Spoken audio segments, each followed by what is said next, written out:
Hey all, this is Owen Tuboku and... I am your gentleman jackass of the cafeteria, Jherick.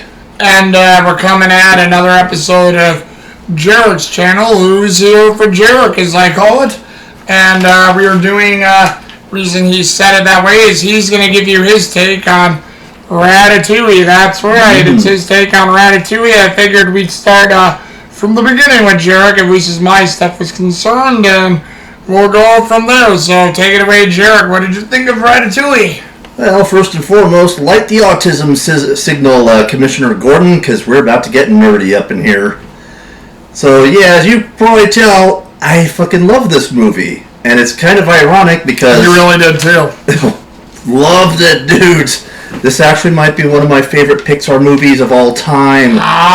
And it's my first time watching it. Yeah, go figure, right? I mean, the one Pixar movie that slipped through my family's net, and it would just happen to be the one that I would be the most interested in.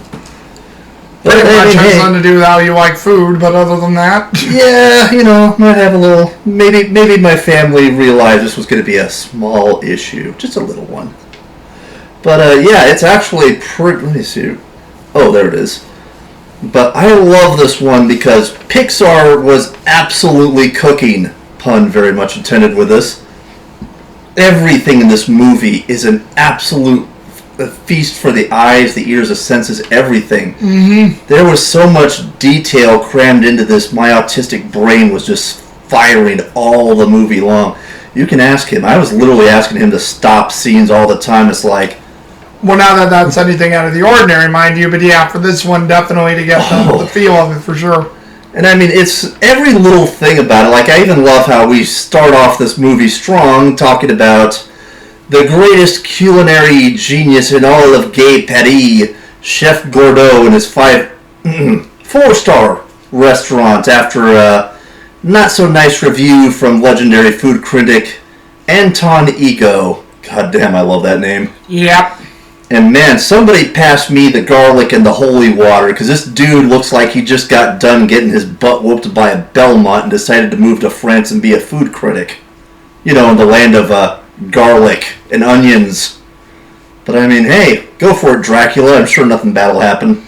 Yep. So yeah, Gordeau's restaurant goes down to a 4-star, which France is kind of a big fucking deal if you make it up to 5-star. Well, actually, because of the Anton-Ego review and because of his death, it went down to 3. Yeah, which, I mean, even worse. And yeah, we're really starting off strong here. We already know how I feel about suicide, and especially suicide by gunshot, so we start off in a very odd position. But hey, we've seen Pixar do this before.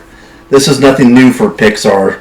And honestly, I almost feel like it's a little bit of a not-so-subtle reference to some of the behind-the-scenes shakeups that were happening at Pixar right around this time.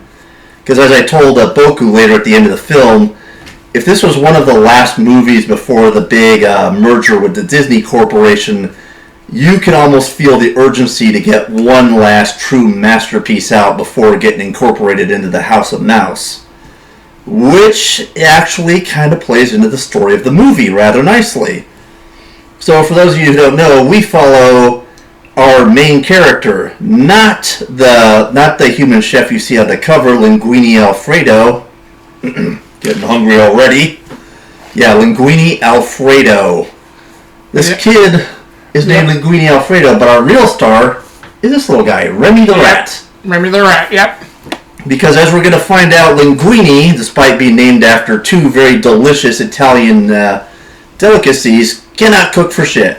Nope. And he's living in France, and he's named after Italian delicacies. Daddy had a son. Mama had a bouncing baby boy. Seriously, France, Italy. What is his grandmother? Japanese. His grandfather German. I mean, I don't want to make the joke, but maybe somebody got a little too giggity during wartime. But anyways, this kid, yeah, you know, he's skinny, he might be half Italian, can't cook, and... Wait, he lives in France and he doesn't drink? Who is this creature? Yeah, he can't cook, he's bad with alcohol, he doesn't drink, and he's shockingly nice for somebody who wants to be in the high-stakes world of, like, high French cuisine. which already I'm like, this kid is just like a weird puzzle with all the pieces from other puzzles that never fit together. But that might actually work in his favor, as we're going to see. But first we follow Remy on his quest to fulfill his life's ambition to eat good food. I mean, if you're a rat, honestly, and you're living in France, could you imagine you're just smelling all these wonderful scents, this amazing food, and yet knowing this is the one country where everybody's going to try and kill you harder than anywhere else just for existing. Well, and his family uses him to sniff out poisons because he has a keen nose. So not only is his keen nose good for that, but he uses it, but they put him up as a poison smeller / taster, so they know they have good food that isn't whacked, which he finds boring.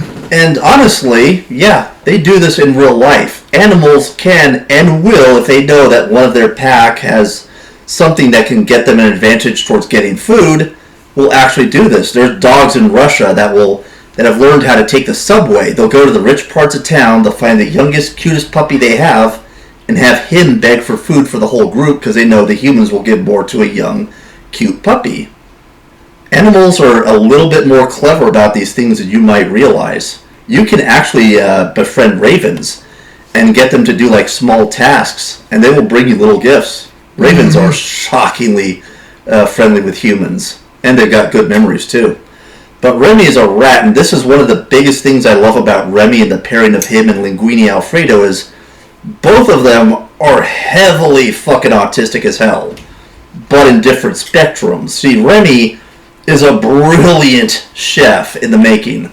His sense of smell gets visualized in the show as like these different colors. And when he's like eating things, he's mixing the flavors together. In his mind, you see like a representation, like one has like one that's got like a bit of a darker, musky flavor to it, mixing with a much lighter, aromatic one represented as like an orange swirl, and they're mixing together in his head. And you would think this is just some, silly little thing. No, this is actually how autistic people kind of visualize things in their minds. Their minds are so hyper and so absolutely just brimming all the time that oftentimes little things, will have these strange little sub-meanings to them. And it sounds ridiculous, but this is something that we all do to some extent, just not quite to the extent that Remy does. And we even see a scene with this where he tries to explain this to his brother and his father, and, well, they just don't get it because their minds don't work like Remy. He's kind of biologically engineered for this. Yeah. His hyper sense of smell unironically enhances his sense of taste, which is true. One, again, you look at a meal's just about eating and is always hungry, and his dad is straight up survivalist. Yeah. Well, and that's the thing, because like his dad does run the little, the little enclave of rats he lives with. So of course, he's looking at things from a far more practical sense. But what I love is with Remy, this is like it's how autistic people are. We are passionate, and when we find something we're really fucking passionate about, and food is one of the big ones, it's just there's no helping it. We have to do it. It's just something that compels us. It's that impulsive, not compulsive, well, not completely, but just this impulsive drive to express, to do, to make what we see in our minds be represented before us. It's why artists get the way they do, why musicians are so, good musicians get so hell-bent on every little fine detail. It's why guys like Stanley Kubrick and Roman Polanski get so autistic about like how they film how they do the cinematography. Why guys like Steven Spielberg are so absolutely obsessive when they make their movies. This isn't something they can really help. It's something more or less you acknowledge you have, and you just have to find ways to live with it, to try to nurture that need, or to at least kind of live with it in a way that doesn't completely get you, kicked out or ostracized or whatever. I mean, this happened a lot with a lot of autistic geniuses. Salvador Dali, for instance, was infamous for being impossible to live or work with. Absolute artistic genius, but he's not exactly a person you want to spend time with. or hell, Pablo Picasso for you Spaniards out there. Again, the father of the abstractionistic art movement. Nobody wants to be around the guy though, and it did take him like 250 years to give him that credit. But that's the thing about geniuses. This is why artists, musicians, people who become obsessive with cooking, this is why we're difficult to live with. It's something we know, but it's something we also know we can't exactly fully control. We have to, it's kind of like with Bruce Banner. He knows about the Hulk. He knows it's never really going to go away. All he can really try to do is to mitigate how much exposure he gets to things that are going to anger him, to try to find ways to live with the Hulk as safely as he can. Maybe even try to find some armistice or agreement with the Hulk, but that's honestly a good way of looking at it. It's like, it's there, it's a part of you, and you have to figure out a way to live with it.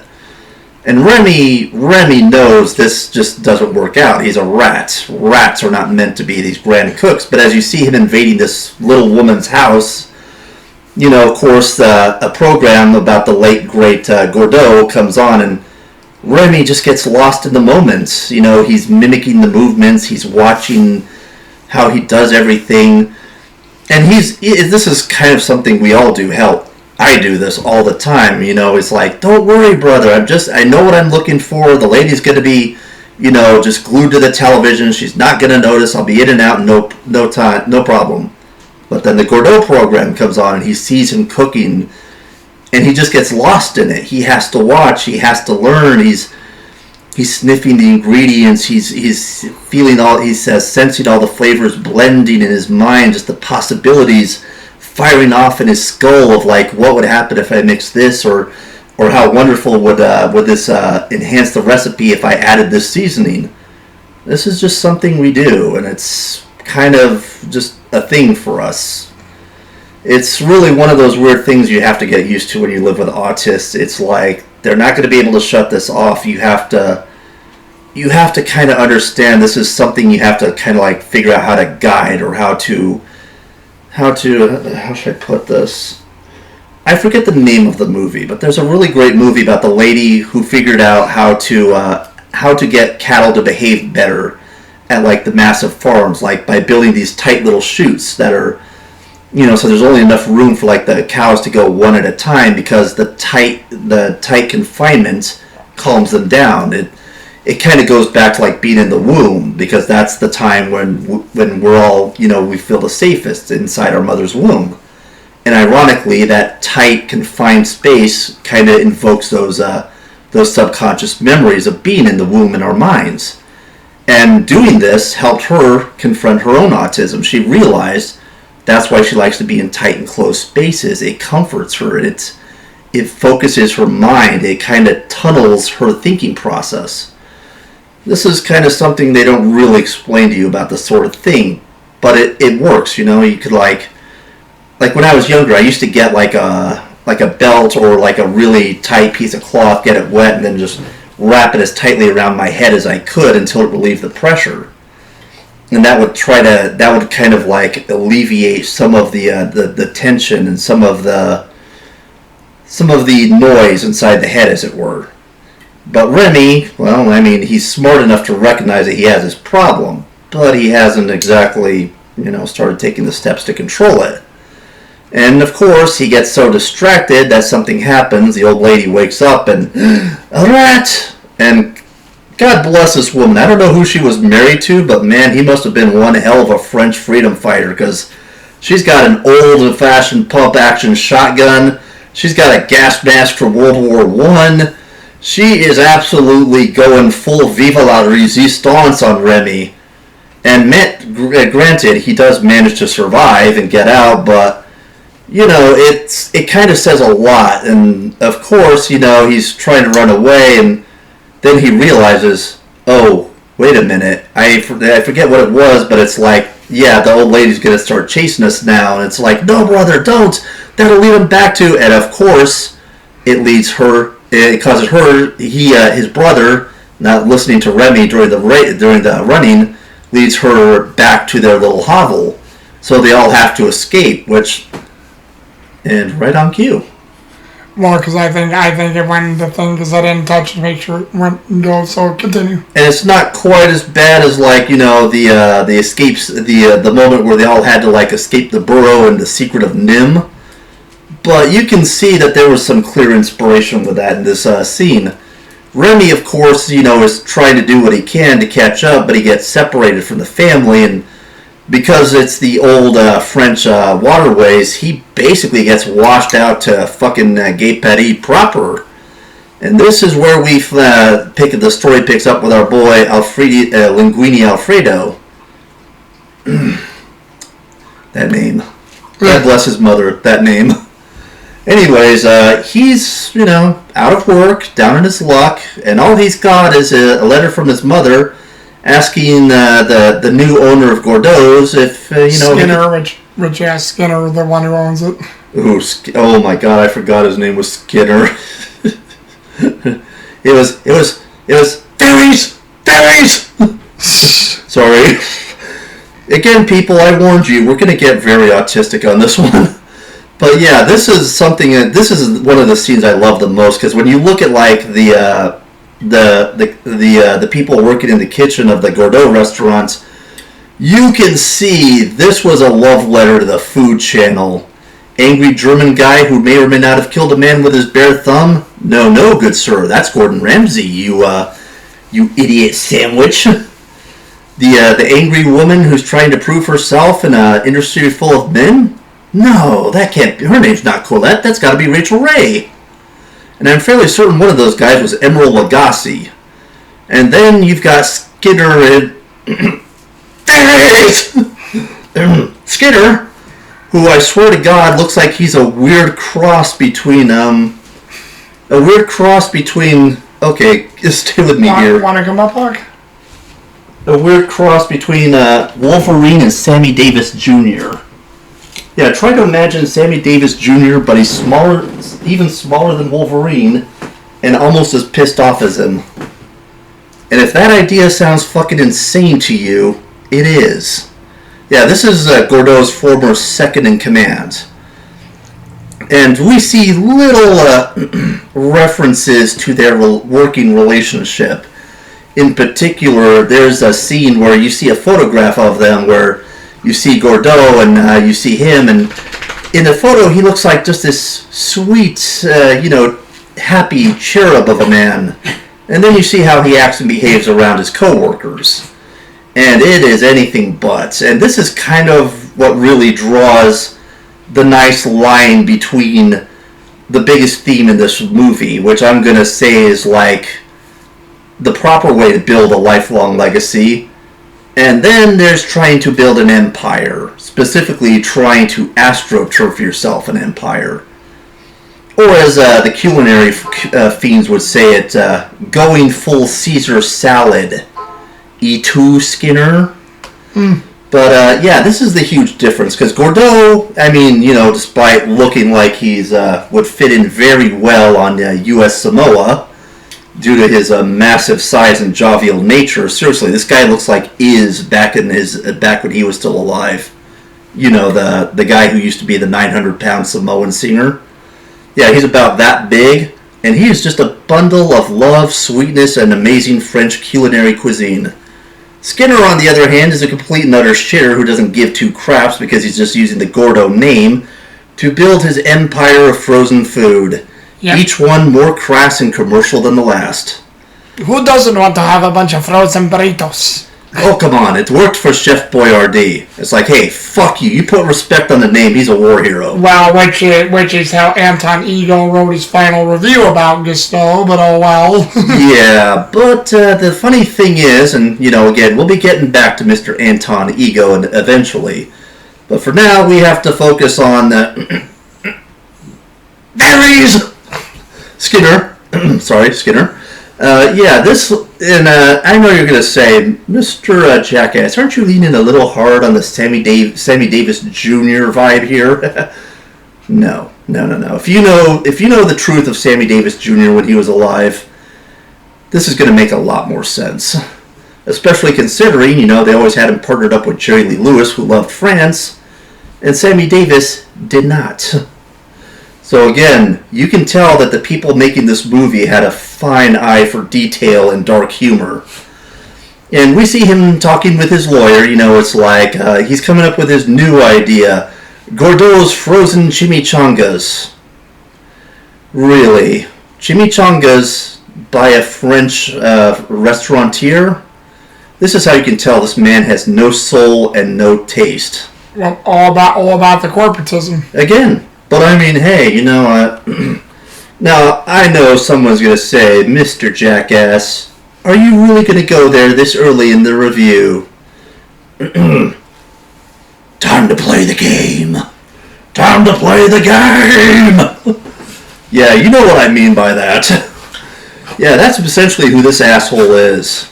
Legacy, the love of the game, the love of the friends, the fans, the people who make this restaurant what it is. No, bitches. You're here for me. I'm the king of this restaurant, and you will treat me as such. And then enter our boy, looking for work, with a letter from his mom. God bless his heart. And hers, too. And, he's like, okay, everybody's trying to tell him, come on, she was the wife of Gordeau, just do it as a favor to a friend. It's like, fine. Well, as they said, love child, so the secret flame that Gusteau had. Yeah, which totally is not going to come back as a plot point later on in the movie. But yeah, so he's like, fine, I guess you can throw the trash or something. And I love how they explain all the different positions in the cafeteria, in the kitchen. Because, yeah, there is a hierarchy to this, and you better believe, just like French food itself, you respect the process. Well, Linguini does not exist. Let's just say this boy's been out of work for a reason. He's clumsy, he's clueless, he clearly has desires and ambitions that his mortal hands are never going to be able to achieve on their own. But fortunately, maybe, just maybe, the spirit of his dead father might just send him an angel. A small, furry, four-legged angel with a good sense of smell. Because, yeah, this guy cannot cook for shit. He's trying to mix shit. He's trying to do a recipe. And I love how, again, Remy trying to scrounge for food. And what happens? No, this idiot. He's ruining the recipe. He's going to destroy everything. I can't let this happen to Gordeau's and, of course, the spirit of Gordeau, who's been giving Remy advice this whole time. Like, come on, Monsieur Mouse. Just because you're a rat, does that mean that is all you have to be in life? It's like, come on, dream a little. You have the soul of a chef. Why must you be only a rat? And it's kind of funny because, again, this movie never implicitly implies whether the spirit is real or not. It just kind of lets you come to that conclusion on your own. I am just a figment of your imagination. A well-spoken figment of his imagination. And I even love the conversations Remy has with the spirit of Gordeau, by the way. But it's actually kind of cute. So Remy, of course, well, he's not going to sit by and let this kid ruin what could have been a good recipe. He gets himself involved. And, of course, Linguini, not wanting to lose his job, realizing there's a rat fixing his recipe, has to protect the rat from being found by Skinner. And of course, because they're all too distracted, basically going in a little game of one-upsmanship with each other, they don't notice that the order is up. The soup has to go out. And the verdict is, it's wonderful! They love it! They want to know what that was, Mr. Skinner. What it was? He looks at Linguini. What was that? What did you do? What did you make? And it's brilliant because, you would think, it's like, surely something this ridiculous couldn't happen, right? You'd be shocked. Because if there's one thing high society is, it's like, is it about the rules? Sure it is. It's about the lesser people following the rules. But, if deviating off script helps, get you a little higher up in the social strata, well, let me put it this way. It didn't seem to hurt Jeffrey Epstein all that hard, now did it? Yeah, you can get away with some pretty crazy shit in high society as long as you get the results. Interesting movie to reference that from. Well, that's the thing. You see, funny thing about, high society restaurants, a lot of them do get used as tax dodges for the rich. Which, in case those of you who haven't been following the whole Epstein shit aren't aware of, Guess what a lot of art galleries happen to be? You guessed it, tax dodges. You want to smuggle some money and not have to pay the government for it? Invest in art. I'm not even joking, people. That's part of the reason why these people get obsessed with high society functions like, these big fancy restaurants, charity auctions for art and that kind of stuff. It's a great way to smuggle money. And sometimes also other illicit goods and services. Take of that what you will. But the thing is, Gordeau's actually is an up-and-up restaurant. For now. If Skinner has his way, it's probably not going to stay that way. But fortunately, the crowd is digging this new chowder. They want more. And more they shall have. Because Skinner needs the success of the restaurant to build his own bullshit brand. Linguini, well, this is kind of going to be a bit of a do-or-die last chance at redemption sort of thing for him, because honestly, if you lose your job at Gordeau's, what the fuck are you going to do in Paris at this point? And Remy, well, this is Remy's chance to live his dream. It's kind of the perfect storm, or maybe, I should say, the perfect blend of chaotic ingredients that may just result in the most wonderful of recipes. Oh yes, people. Remy the Rat forms a partnership with Linguini Alfredo because Linguini knows he can't cook for shit. And one of the interesting themes we've been hearing in this restaurant, movie is, kind of the... What dropped? Oh, my phone. Don't worry. I had the protector on it. Hold up. Wait, keep going. I think did you go out, bud? Oh, right.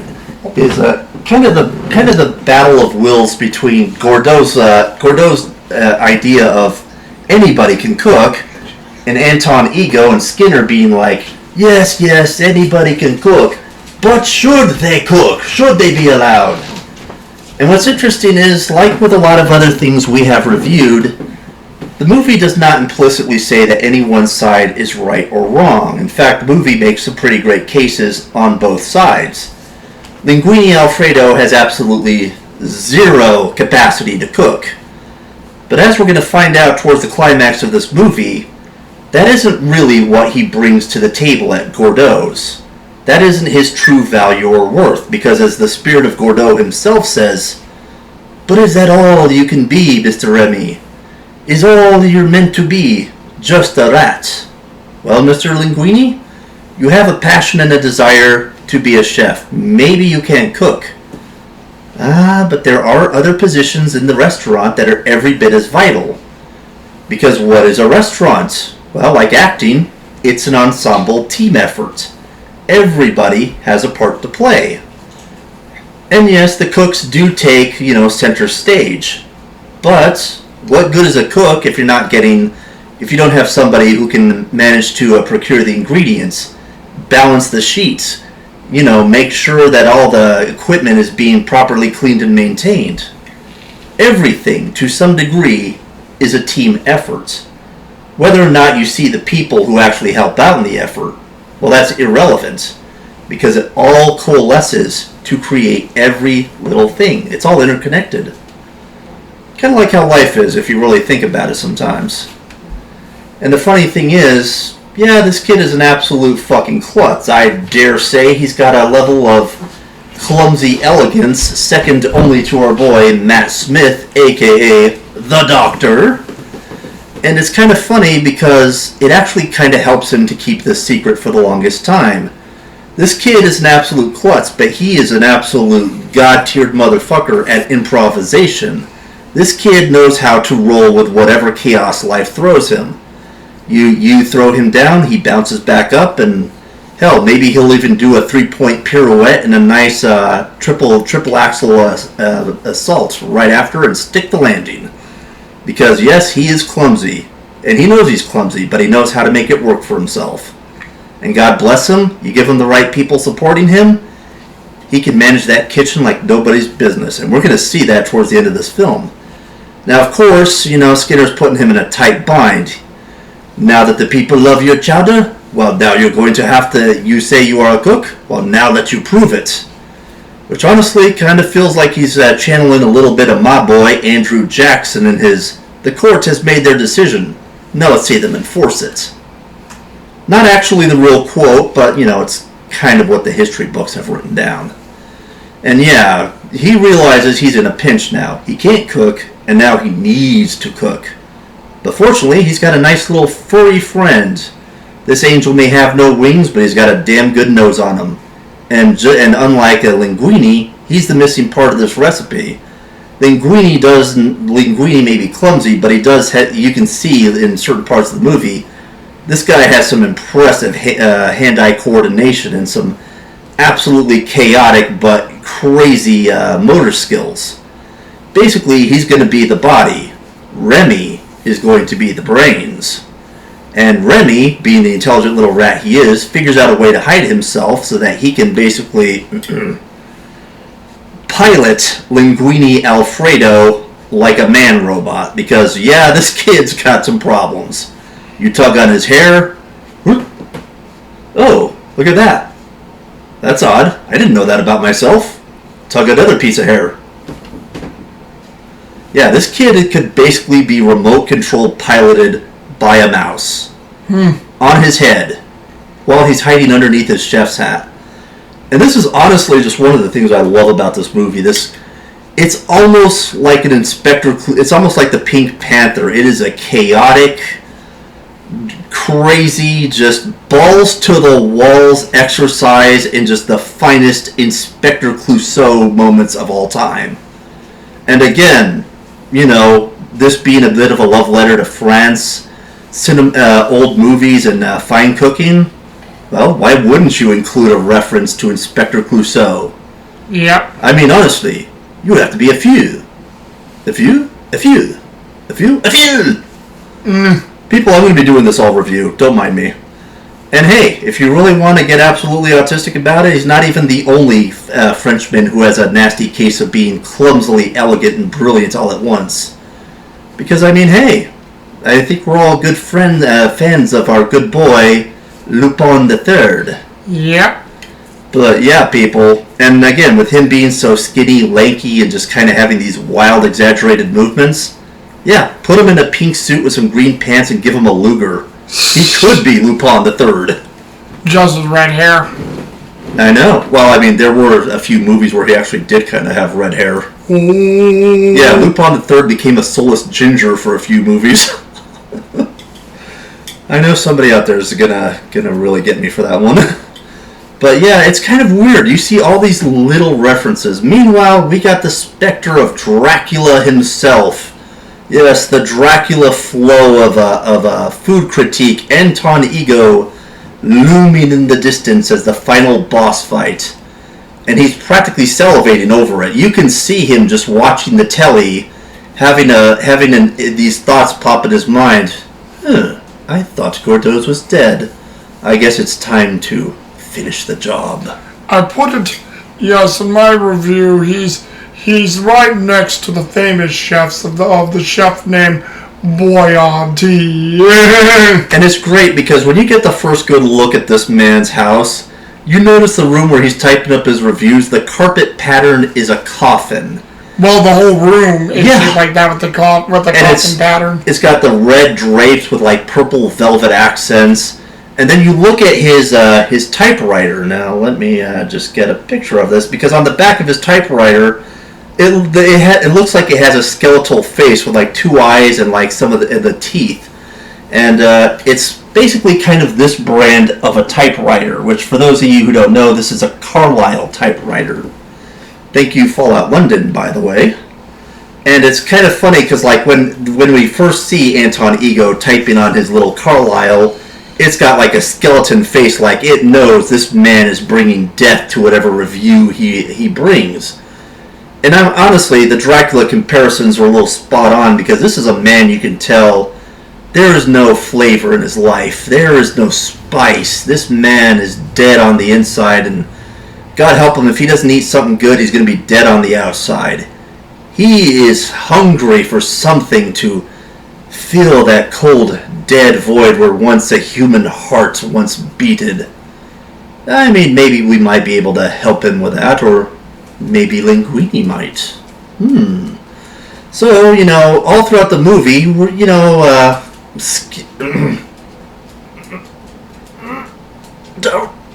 Do it! Skinner! Skinner is having a little bit of a problem. You see, he doesn't quite have full control over Gordeau's yet. You go out? Oh, I think he's just kind of curious. Yeah, he wants his head pats. But, yeah, he doesn't have full control over Gordeau's yet. You see, the legal thing says he's got about maybe 3 or 4 more days, and then he can have control, unless the will gets contested by a living heir of Gordeau. Who was Linguini's father again? Well, as it turns out, Remy has long since caught wind of the fact that Skinner is starting to suspect them. Linguini knows this, and God bless them, they've come up with some pretty clever ways of trying to keep the illusion alive, but Skinner is on their ass, looking to skin some rat in more ways than one. Fortunately, they've made a friend, because Skinner decided, if you're going to be my problem, well, then I'm going to do what any good asshole would do in France. I'm going to delegate you to somebody else's problem. So he assigns him to Colette, the one woman who's just a little angry and determined to prove herself. But, however, she is a firm believer in Gordeau and in the way he did things. In fact, you could say she's one of the biggest advocates for keeping the legacy and the heart of what Gordeau's restaurant meant when he was alive. You can tell she is a woman who is touched by his culinary genius. Mm-hmm. She loves legacy. Skinner, on the other hand, is just a mean little piece of shit who couldn't care less, and I think most of the people in his kitchen know this. But they're not there for Skinner. They're there for Gordeau. And fortunately, Colette, even though she's, kind of feels like maybe this guy might be here to replace me, because, this guy had no talent and now he's like the talk of the town. What the fuck's going on? Even she suspected him. But she is giving him good advice. She's trying to teach him. And again, this movie is brilliant because it actually is giving you real cooking tips. When you watch and observe this, they are telling you things that actually do apply. In fact, several of these are things I apply when I cook. It does kind of drive Boku a little crazy, but that's why I'm always constantly washing my dishes almost the exact second after I'm done using them. You work in cafeterias long enough, you realize you don't have time to let that shit sit. You're going to need it immediately. Especially if you work in places like the VA hospital. Yeah. No one else says you soak it for hours on end either. Well, certain dishes, certain things you want to soak it to make it a little easier to get the stuff off, because I know most of you probably have never had... Of course, but you don't soak till the water's cold, which is your problem, though. Yeah, sometimes. But, yeah, spoiler warning, never let egg or mustard dry on anything. That shit will take you fucking forever.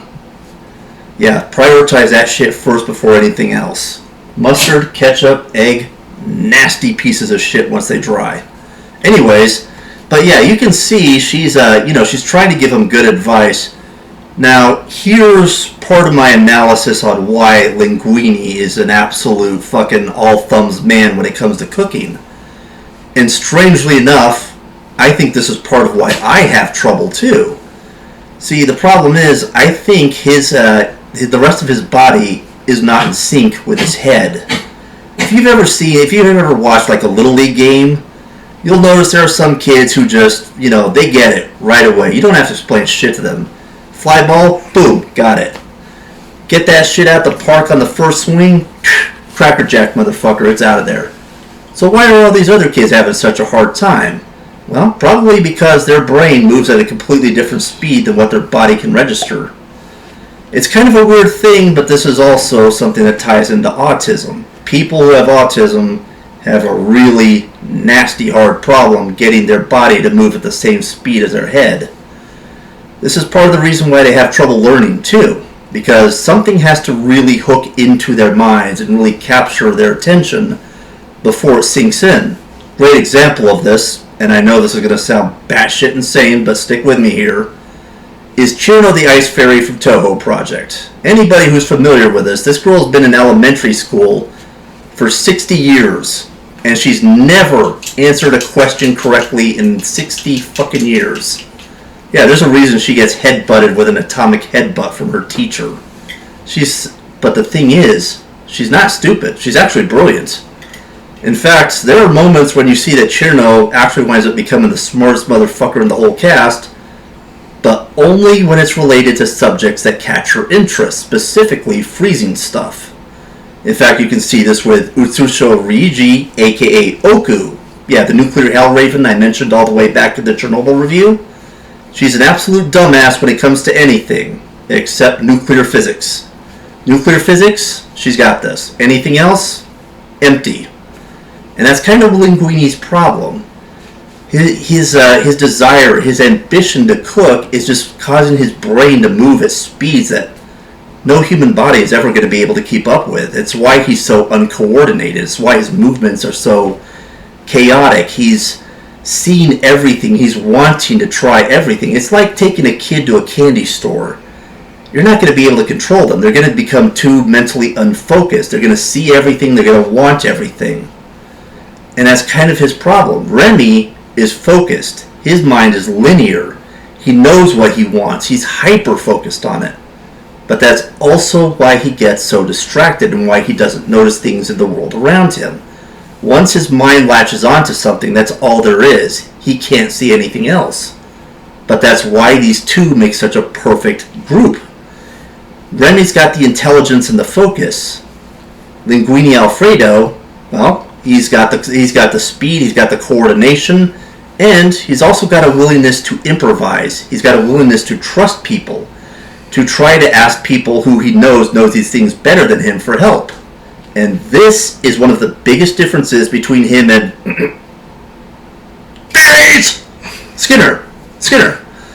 See, Skinner doesn't give a shit about anybody. You're all just tools. You're pawns for me to move on a chessboard. But Linguini, well, Linguini knows he's a helpless person. He knows he has problems. He has desires he can never fulfill on his own. But that's why he's willing to take risks, trusting people, trying to build relationships, trying to give people chances because he knows how they feel. In fact, he might even know it better than they realize. This is why him and Colette make such a beautiful couple. Colette wants to prove herself. She has the skill. She has the talent. She just wants people to give her that chance. Well, so does Linguini Alfredo. And this culminates with the most beautiful moment in the whole movie. I'm sorry. I did not expect that. But yeah, it comes down to do or die time. Because Skinner has found out that yes, Linguini is the proper heir. And it's kind of his own fault that this becomes apparent, because in his determination to try to make sure this kid isn't going to get the restaurant, well, he gives the lawyer a few samples of his hair to test. Which, after a bit of a false negative involving rat hair, well, it comes back positive. He is the son of Gordeau, which, happens just in time. Skinner is now out of a job, and frankly, everybody in the kitchen is absolutely happy to see this asshole go. Well, yeah, look how fast they were to get rid of all the frozen corporate stuff that he wanted to do. And of course, Mr. Ramsey is willing to teach the idiot sandwich the old-fashioned way. Huh? Boom! Honestly, I love the fact that they got Gordon Ramsay in this. Who was voiced by Will Arnett, of all people. Kind of fits in a certain sense. Mm-hmm. But the funny thing is, okay, now he's good, but this is the problem. Now that he's on the map, and now that Gordeau's is kind of back on the map, and back up to a 4-star, thanks to him, now comes the problem. Can they get the 5th star back? And to do that, you're going to have to beat the final boss, Anton Ego. Oh, ladies and gentlemen, this scene, this entire set of sequence of events in this moment, in this movie, this is peak Pixar. This is absolute goddamn Flavor Town cinema. Ladies and gentlemen, I think this might be one of my favorite moments in movie history. It's so that good. Because he now has to work with Colette and Remy to basically wow Anton Ego. Unfortunately, there have been a few trust issues among the friendo group. Remy gets captured, after he's, Remy gets captured by Skinner, Skinner's going to try and, basically be we could be great together. Join me, and together we could rule the frozen food industry as Skinner and Rat. And if you don't, I'll just kill you. I mean, let's be honest. But this is what I love, because before this, he actually did find his family again, and he did try to mend things. Now, granted, he did try to steal food from the kitchen. He got caught along with his family. This led to the trust issues I just mentioned. However, the funny thing about Linguini Alfredo and about Remy is, even though they both kind of have autism on different ends of the spectrum, there is one thing that unites them. They're both genuinely good people, and they need each other, and they know this. So Linguini wants to apologize to Remy. Remy wants to apologize to Linguini. He just gets caught first. Thank God his family found their way to Paris, and his brother calls in the reinforcements, and it's beautiful. Wow. And his dad did too, to where his dad, throughout the movie, when they meet each other several times, and he says, you can't trust humans, they'll always try to kill us, we're rats, it's who we are. He basically just says towards the end of it, regardless of his own feelings of humans, he's like, son, this means that much to you. Well, okay, if it does, we'll help you out. Basically puts all the rats through the washer first, and then they start up cooking in the kitchen. Well, but before that, Linguini did save his dad's Remy's life, and his dad saw this, and he realizes, and I love this because this is a father realizing, it's time for him to leave the nest. He's a grown boy. He's found his passion, and against all odds of common sense and rationality, he found a way to make it work. And you can see that he's proud of him, because if you were a rat father, wouldn't you want your kid to be able to have a better life, not scurrying, not running away, not fearing for their life 24/7, and to befriend a human? I mean, this would be akin to a miracle for us humans. And the fact that this kind of brings him, his father, his brother together. But there is one other scene I would love to mention about this. He does try to explain, the way he sees things when he's eating to his brother. And you can see his brother trying to get it, but it's like, no, I just don't see it the way you do, Remy. I'm not like you. I'm not built for that.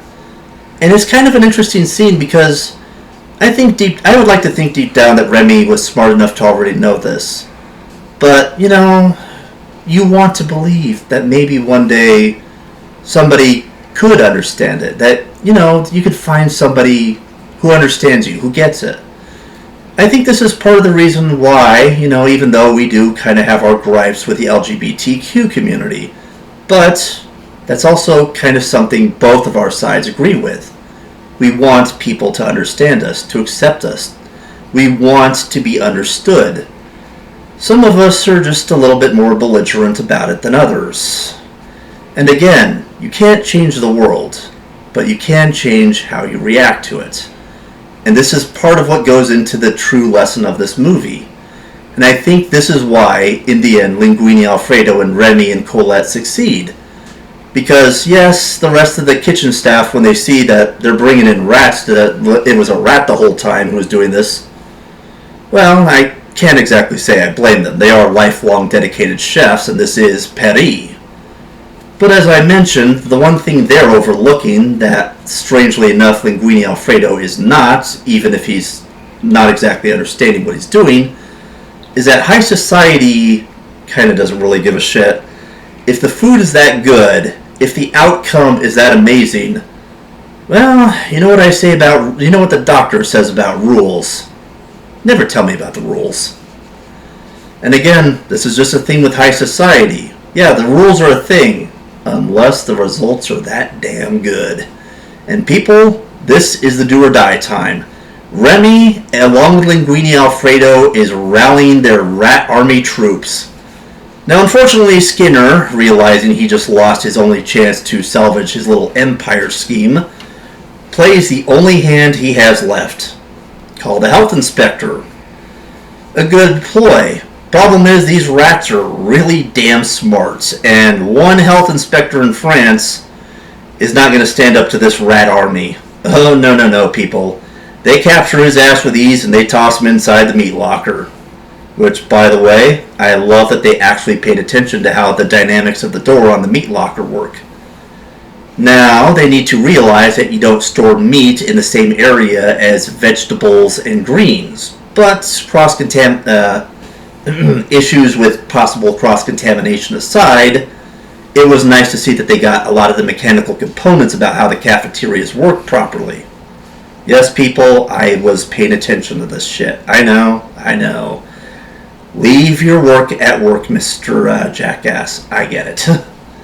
Well, you're not the only one. Look how many other people point that out in other movies. Hey. Yeah, it's just how we are. But I love that, he's delegating the troops. He knows his people. He knows how they think. He knows what they're good at. I love how he's got like the strongest rat in the family doing the tasks that require great strength. He's organizing these guys. And Linguini's, but the problem is they've got no one to serve. Well, damn good thing you got Linguini Alfredo, and this guy is like an autismic comet on roller skates. Oh, wait.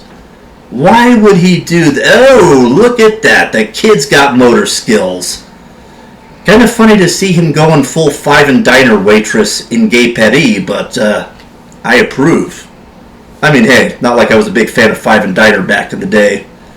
And seeing waitresses zoom around on roller skates while delivering patty melts never gets old. But yeah, Linguini Alfredo, he's going full roll bounce as a waiter. And he's doing this while helping Remy to organize this whole effort. And now enter the final boss. The mountain you must surpass, young man. Will you reach the summit, or will you crash and fall like so many before you? But what do we do? What recipe? What could we possibly cook for the king of the food critics in France? Ratatouille. What? Ratatouille. Yeah. And for those of you who don't know, this is actually kind of referred to as a bit of a peasant dish. Yeah, it's one of those foods that was basically really popular among the lower classes because of how cheap and easy it is to make. And people... I'm about to lose my shit hard on this one. I'm sure I've said this somewhere Perhaps I should have asked you to take a thing. Yeah, sorry about that. It's alright. But I'm sure I've said this at least a few times before in some of our other reviews. In fact, I'm certain I have. But there are moments in your life, things that you remember, things that invoke a memory so powerful that, as I like to say, and just like that, I'm 8 years old once again. And Anton Ego, our Dracula Flo of the food critics, has his moment. He has lived his life feeling dead inside. What could bring life to the cold, dead heart of a bitter critic who has been drowning in the cynicism of his own industry? Ratatouille that tastes just like the way his mother made it. Made by a rat, no less. And people, this really shows you that these people understand exactly what the assignment was, and everybody was determined to be locked in for this one. One bite, and you see his memories visualized. He's a happy young man in a bright chateau on the outskirts of France, happily gobbling his mother's ratatouille. And the change in his face, the change in color on him, he is reborn. He is Anton Ego no more. Ladies and gentlemen, he is reborn. And this is beautiful because he asked to see, who made this? Yeah. Who made this wonderful dish? I must give my compliments to the chef. And this is the most wonderful scene ever because the whole time they've been trying to keep the whole rat thing a secret. Well, Linguini Alfredo just lets him in on the secret, and he shows him that it was a rat. And I love this scene because, number one, this kind of proves that Anton Ego, our antagonist du jour for this film, has the same kind of mind that Remy does. Because when he eats that ratatouille, you literally see his memories just pop into life. That flavor, that taste, nothing else in the world exists in this moment. For this one beautiful moment. his mother is alive. And he gets to eat her ratatouille once again. This is like the ultimate expression of how Remy sees the world. And it is beautiful to see because when he looks at the rat, you can see that there is confusion on his face. But there is something else there too. Acceptance. True acceptance. He realizes, as impossible as this sounds, as insane as this is, he simply looks at the rat and not a word has to be spoken. He knows the truth. And I love how he looks back at Linguini, Alfredo, and Colette. And he says, I must go now to prepare my review. This will most likely be my final review. It will most likely destroy my career. Possibly yours. But I must fulfill the terms and conditions of my duty as a food critic. And here's what's interesting. Now, granted, his room still has the same decor. It's still red and purple. But it's not dark anymore. And when you look at the back of his typewriter, all of a sudden, one of the things that looks like an eye is raised a little higher than the other one. Like even the typewriter cannot believe what it has seen.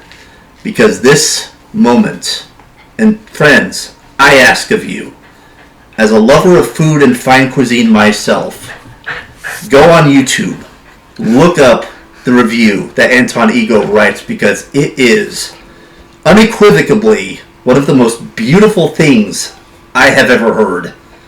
This man came so close to going full Shakespeare in this review. It is one of the most beautiful repudiations of the dark cynicism of being a critic I have ever seen. In my opinion, if this man ever needs a career change, then I would say become a movie critic because I'm getting sick and fucking tired of all the Siskel and Eberts and Rotten Tomatoes. And this man, I think, would do justice. Because that Ratatouille changed his fucking life. Where once there was a man who felt like he was dead, who felt this world was dead to him because nothing could ever taste that good again, you see that he is just full of life. He is like Ebenezer Scrooge on Christmas Day. It was not too late. There is still time. Oh, bless the spirits. There is still time. Young lad, what day is it? It's Christmas Day, governor. Yes, it is. The beautiful turkey out in the window. You know the one. The big one. The fancy game learning turkey. Yes. Take this money and go buy it for the Cratchit family. Should I say who it's from? No, lad. Do not say who it is from. Let it be a surprise. A wonderful surprise. People, this is one of the most wonderful endings I've ever seen in my life. Sorry. It's alright. Me and Boku have just seen so much of this in real life. What's happened to WWE? Dragon Ball Super. Although I do love Whis and Beerus, so I like that. But yeah, not a big fan of what happened in Super. Hell, I went to one of my favorite shops. And it's gonna continue, so hey. Yeah. I went to one of my favorite shops yesterday, Bookman's. It's not exactly a bookstore no more, but it is a very terrible toy store. A very expensive toy store now. We have seen all the wonderful, beautiful things that we once loved slowly just get eaten, corporatized, corrupted, and destroyed. That's not to say it's all bad. I mean, we found new things, you know. I've introduced him to Razor Fist. He's introduced me to those absolutely fucking hilarious Thomas the Tank Engine out of control videos and a bunch of other cool stuff. Hell, he introduced me to Ratatouille. So, you know, yeah, I've seen a lot of the stuff that we once loved and cared for basically become just cold corporate slop. But what's interesting is that even corporate slop from time to time can have its place. Maybe it's not the best, but the funny thing about frozen food, it can actually be pretty good for people who maybe don't have the skill to be a 5-star chef. But, I mean, hey, maybe you can actually use it to enhance, you know, something else, to spruce up something that would otherwise just be ordinary and plain. I mean, who doesn't love getting a little experimental with our ramen from time to time? Hell, take some Chef Boyardee, gussy it up with some fresh ingredients. Sounds stupid, but you can actually make some pretty good stuff when you do that. And I love that the movie doesn't completely demonize Skinner. I mean, there is a place for frozen food. Sometimes you need something fast, sometimes you can use it as a little bit of a hack for your own recipes. Hell, great recommendation, find the cookbook called A Man, a Can, and a Plan. Because that will show you that even as cold and corporate as a canned food industry can be, it can still have its uses. You can still do something positive. Just don't get too comfy with the man running the company. Wow. And that is the difference that I think this movie perfectly accentuates. Building the legacy the right way, aka like, oh I don't know, Carrie Von Erich for instance, or being Vince McMahon. One of these things is not like the other. One of these things is one of our favorite movies of all time, God Bless You, Iron Claw. And ladies and gentlemen, that is what I love about this movie. And one last thing, watch those end credits carefully because some of you who may be big fans of Second City TV may recognize a pair of rats referencing a certain weather channel on SCTV. I told you people, these guys, they loved France. They loved old school television and movies. And you can see that love accentuated in every part of the film. Even right down to the music. Because yeah, Colette and Linguini Alfredo, they start to fall in love. They form, and yeah, you know, Gordo's does get shut down because, well, rats. Well, and they had to let the health inspector go. They couldn't keep him there. And it's nice to know that, you know, they didn't try to do something stupid to cover it up permanently. They accepted responsibility. But here's what I really love about this. Anton Ego, yeah, he lost his career too. But don't worry, he's started a very successful career as a business financier. And for what I understand, there's a wonderful new restaurant that's wowing the crowds in France. And Mr. Anton Ego may just be the financier behind it. And ladies and gentlemen... Called Ratatouille. Indeed. Well, I mean, what else were they going to name it, really? But people, this movie is a feast for the senses in every way. Visually, auditorially. Hell, the only way you can make this movie better, just have a nice little added scene at the end of Marionette and Adrian from Miraculous Ladybug getting a nice dish of ratatouille at the end. Do that, and très magnifique. Wow. Like I said before, this gets the full, absolute Flavortown cinema, baby. Well, and to add on before I get to the end of it with your characters, Jherick, the one thing I could add is, and more than likely I'll probably do a review on my own channel for this as well, but it's, I don't know how to explain it, but you sort of set it up with it, is that it goes into, we have our passions. There's nothing wrong with his passions as long as they don't get lost to money, foolery, or things like that. And the thing is, Remy had his passions. Sometimes he was mostly in the right through this movie. Sometimes he was wrong, and Linguini did too. But they all did it within separate ways. And it's how you go about it. And as long as you have the creativity, the love, the build for it, and it's just like how Emil really didn't have, you know, any sort of passion for the physical aspect, but his passion was in with his family and with his brother. Because I was going to say, as you were talking, even though Emil couldn't see what Remy was talking about, he was always there trying to be one with his family. He was always there for, even though he wasn't physically always there for the movie, Emil was always there for Remy. And, you know, I mean, it shows on many different layers. And, you know, again, like you said in Anton Ego's speech, those true passions that don't go overboard invoke all the stranger things within us that make us, as you say, remember things from our childhood, our life, what we've had, what we've lost, what we've kept. So it's a very important message, and again, it's a good moral to the story. It's not always good to ride on those passions, but those passions aren't bad things, and they are good to build off of, because it's the essence of creativity, having a good business, enjoying what you do with Remy and food, knowing that you can fall in love. Colette and Linguini start a business even though you may not be a cook, you have the business sense, knowing that you may lose your job as as a food critic, but then become a fancier where you can have that enjoyment of food, still give things about it, but support it in a different way than you were before. And it's great to invoke, and that's the little thing I wanted to add to it right there that I think is the overall thing of it, because it's all like, oh, this is stupid, but no, you're never going to know until you try. You just got to keep being yourself and do what you do. Don't give up on things. And strangely enough, the weird dynamic of how they build this legacy built on, everybody trusting in each other to make this dream that just lifts everybody up higher.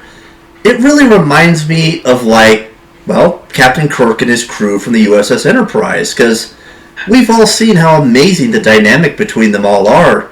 Everybody just knows everyone so well. There's just this unspoken bond. It's like you don't even have to say it. It's like, come on, Kirk, you did this because you wanted the Enterprise. Of course I wanted the Enterprise. I mean, it's just one of those things. You don't even have to think about it. You just know, because it's, again, like soldiers on a battlefield. You spend time with these people, you build up your trust, you work with them, you become like a family. And yeah, it might sound silly, it's like, but they're just cooks in a kitchen. It's like, well, you'd be surprised, people. I've worked in a lot of kitchens, and trust me when I say, I would love nothing more than to go back to those halcyon days. Back when I got to hear the foreman of our kitchen shout those magical words, "Light them rockets!" Oh, Mr. Simeon, if I could be a younger man and go back to the VA with all of you and those bright, burning, passionate days in the cafeteria, what a happy man I would be. Well, and there you go. And but sometimes you lose old passions and you find new ones. Yep. And if there's anything this movie's going to teach you, don't be afraid to take a few chances. You never know. Exactly. And given how you mentioned some of that there, we didn't do it for a review or anything, but we did. But I was watching it because I was in a Star Trek mood and really wanted to see it, and never really saw the first one like some of all the later Star Trek motion picture movies. But I got Star Trek the motion picture, the director's edition, which is essentially the director's cut.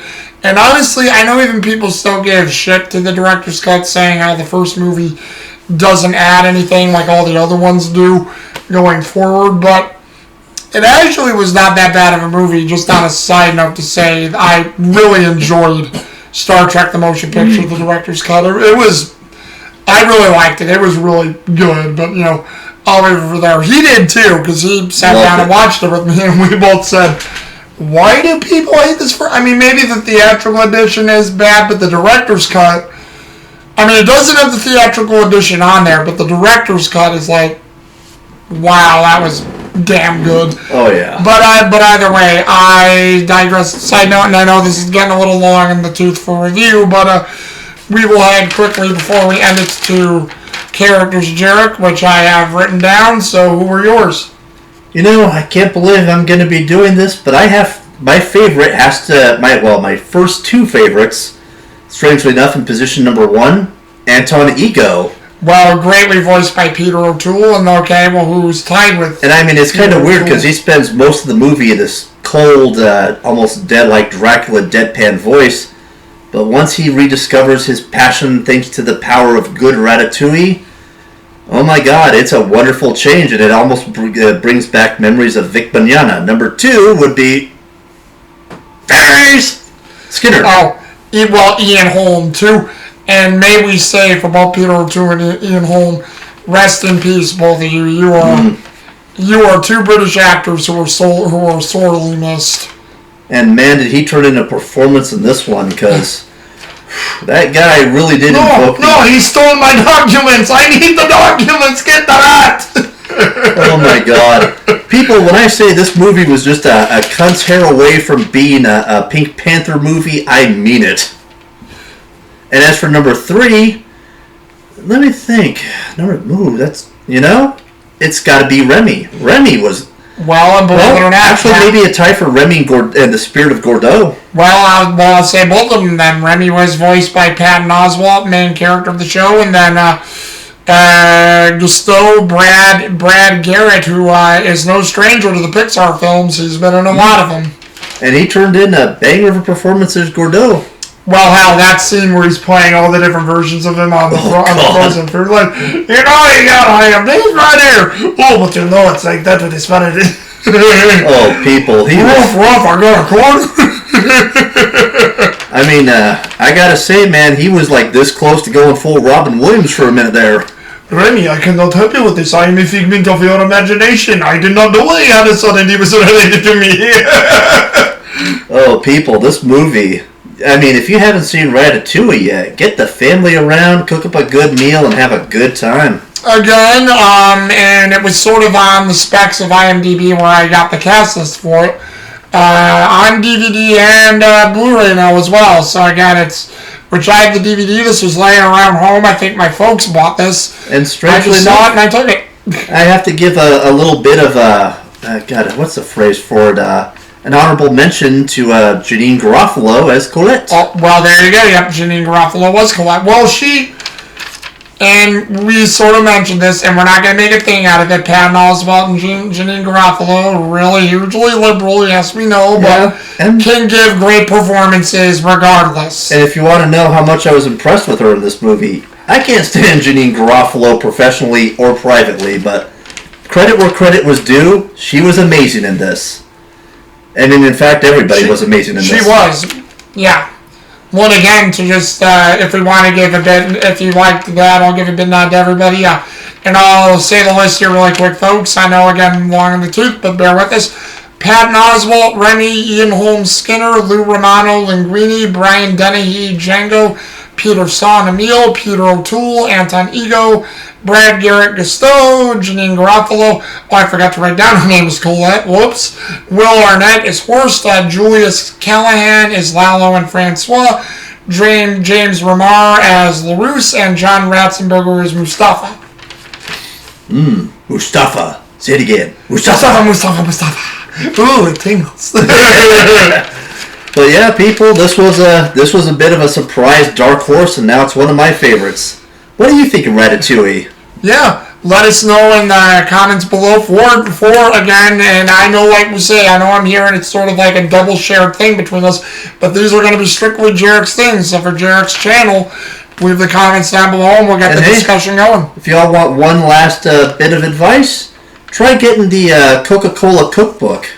Yeah, are they corporate? But you can make some pretty good recipes. Their ambrosia salad is really good. Oh, and since this is for mine and Jherick's things, as you guys know, I've been doing mine in my own time as well. For Jherick, just to let you guys know, since we sort of do this between together, he and I, we will be coming back to, well, again, as you know, there'll probably be an anime review some point right after this one. But once the anime review is done, we're back to Twin Peaks, baby. So giddy up for more of his weirdness on Twin. I mean, if you think the anime reviews and this was something, giddy up for more weirdness on Twin Peaks, because you know he'll have shit. So yeah, and maybe put in the comment section if you want to see me do something really insane, like Miyuki-chan in Wonderland, or the abominable Dr. Phibes. Well, and I'll tell you this: I've been finding more and more Doctor Who on Blu-ray recommendations for.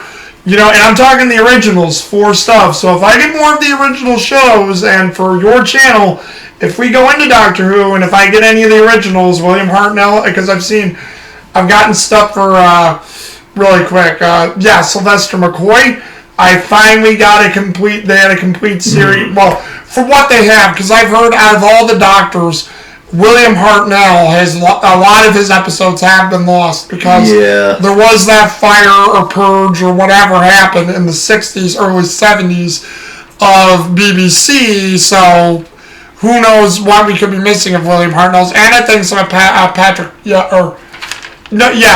Troughton is missing too. So again, I think William Hartnell and Patrick Troughton are the two Doctors missing some of their episodes, but. I know I've seen his. John Pertwee, I just got the complete series drop of his on Blu-ray, which I'm like, he's a favorite. I would definitely get his. So if we get this and we start doing a lot of classic and current Doctor Who, this man will have a lot to say too. And I've been floating it around because I was telling him about the final season of Capaldi. And again, I think we mentioned it before, that Moffat, out of my own heart, I love you, but even when I told him, You went a little woke there at the end. You probably even went a little woke in with Clara at the end too, but I understand. I don't understand it fully, but why? But I'll leave it at that. We can get into that when we do, but fucking why? Because you know he'll probably mention it when we watch it together, and on my own channel, I'll fucking mention it. So we'll cross. Why'd you do it? We'll cross that time stream when we get to it. Oh, believe me, when we get to whether it's your channel here or whether it's mine, I'm pretty sure you and I both are going to have things to say when we both drop shit on even the good years of Russell T Davies. Because how the fuck were you this good here, and then you fucking whatever the fuck this recent shit was? Yes. And it's shit. Sorry, I don't mean to turn this review into that, so we'll get going. Hey, Davies, show us where on the TARDIS the Bad Wolf touched you. Well, you're never gonna, you're gonna make that change so much. I don't mind because I really didn't I'm not Billy Piper's biggest fan, guys. You'll learn that when on either one of our channels. Yeah, you'll learn that. I'm more of a John Barrowman myself. If it was him who became the companion right off the bat, I wouldn't have mind. Yeah. I mean, hell, they probably even could have made the Bad Wolf shtick still work with him and not have Rose at all.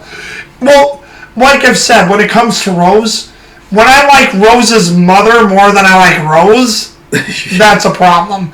But again, we'll get to that later. Sorry for the rant. Yeah. But leave your comments in Jherick's channel down below for Jherick or me, and we'll get the discussion going. Until then, you go first, Jherick, since it's your channel. I guess I'm going to have to buy a fez and a bow tie now. And, well, okay, not your name, but hey, that works. I'm Mr. Jackass. I'm 012 Cool. We'll see you guys later, right?